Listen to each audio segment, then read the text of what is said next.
I want to start out today with a question, and this may resonate for some of you who've been at the conference for a couple of days. What do bars and baby carriages have in common?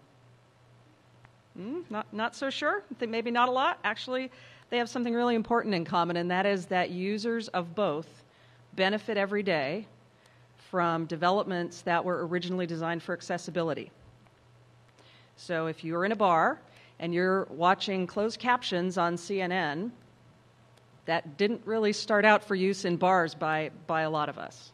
And if you are using a baby carriage and you're going up a curb cut that you don't have to wrangle it over the curb, you're also using something that was designed for accessibility that we all find really, really useful. What about ebooks, though? Okay, so Larry just showed you great ways of reading text. Oh, darn, what about the images? The images do provide a challenge. As you can imagine, even if you've never dealt with this area, it's rather challenging when you think about how would we do this. So what we tend to do as a mainstay of making images accessible is description.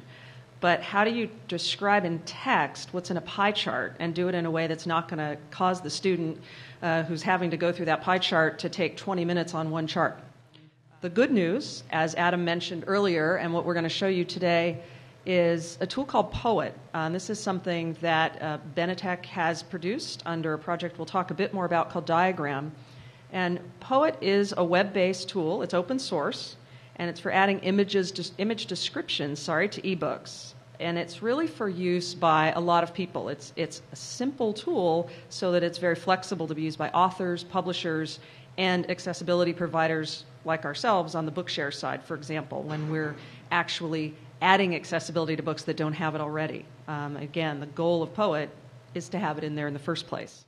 Whether you are a publisher or whether you are a group providing accessibility, you want to make sure that somebody with subject matter expertise is doing that description. We need to make Born Digital mean Born Accessible. So thank you all very much.